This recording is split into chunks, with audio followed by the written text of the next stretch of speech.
and welcome to another episode of Fully Charged. Now, you might be able to judge from the background sound that I'm actually presently not in an electric vehicle. I am in fact sitting in my Land Rover Defender 90 SV. Now, this vehicle I've had for 12 years. It's been incredibly reliable in that time, and I thought there's a few things that I wanted to discuss about the technology that we use and the technology we're used to and the technology we might get to use. And I thought this was probably an appropriate vehicle to do it in. So, let's set off. Now, nearly 30 miles an hour. Now this is it's an old Land Rover. It's not got the new BMW engine in it. This has the traditional Land Rover 2.5 litre TDI diesel. But one of the reasons I wanted to do a fully charged from this car is because I do get quite a lot of hostility and criticism around my stance on electric vehicles. One of the classic ones is a diesel car is no dirtier than an electric car because the power comes from burning coal. And that is just it's a myth and it's a lie and it's just not true. And about 25 to 30% of the electricity that we use in this country comes from coal. It's a very tired old argument, I won't go into it now. But however badly you produce electricity, it would be impossible to run the system. Well, it would be very hard. You'd actually have to make an effort to run a system as inefficiently as this vehicle uses the fuel that it burns.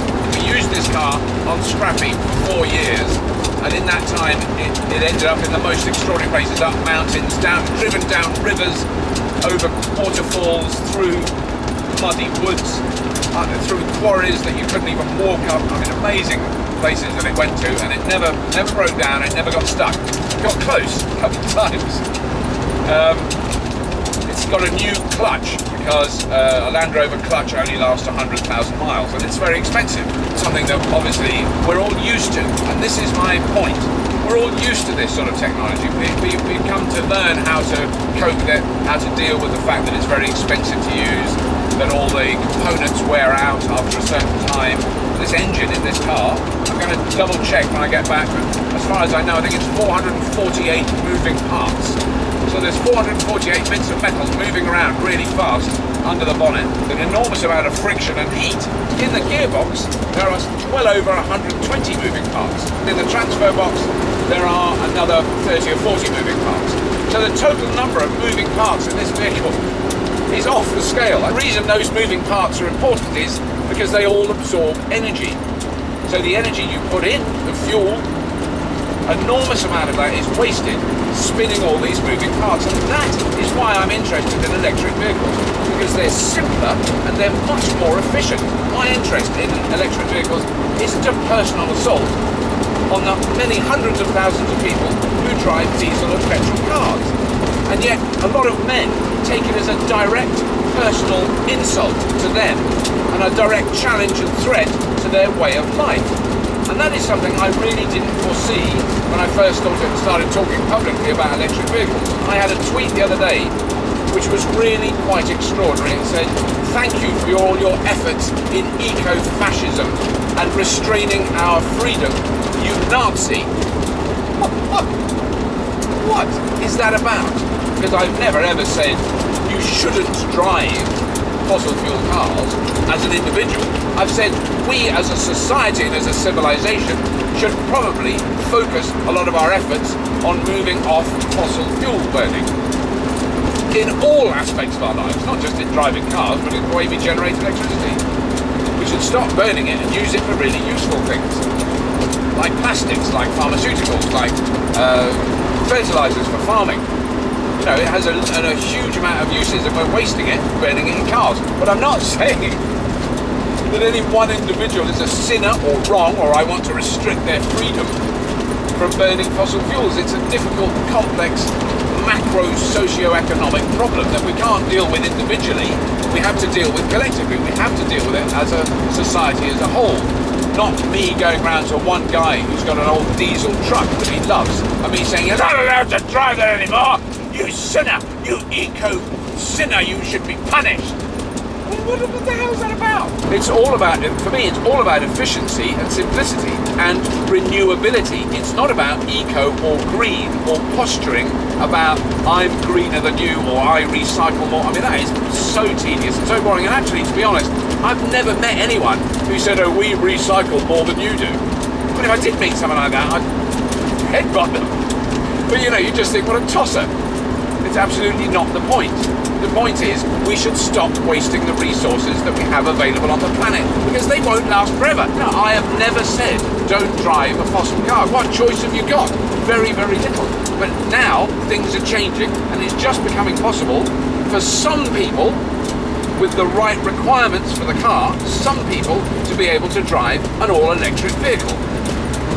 And when I say some people, I would think 15 to 20% of the population would have no trouble and have no change in their current life by driving an electric vehicle. And if you only had an electric vehicle, and it was the only car you had, and you weren't massively overprivileged liberal freedom stealer like I am, who's just got dozens of cars and I just choose to have one electric one to pose in. I think that seems to be a very common misconception about my life. Ah, the gearbox is fantastic on this car. It's got 5 gears and occasionally you can choose which one you want. But if you did have just an electric car and that was the only vehicle you had and you wanted to drive to Scotland to see your relatives, and it is possible, here's a solution. Hire another car or catch the train. Oh, it's all right for you to say catch the trains, but trains are really expensive. Well, cars are really expensive. Even cheap cars are really expensive.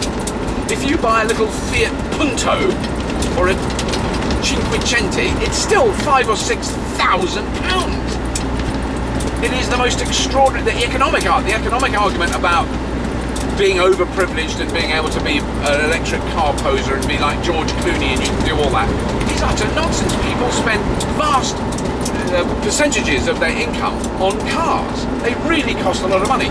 If you didn't buy a Fiat Punto and bought yourself a load of first-class tickets to Scotland, you'd be able to go every week for about a year. When I look at cars driving around the roads on this country, there's certainly, without question, a lot of economic vehicles, a lot of small hatchbacks that cost, between £6,000, £7,000 and £10,000. There's a lot of those cars. But there's an enormous amount of cars that cost £40,000 or £50,000 plus.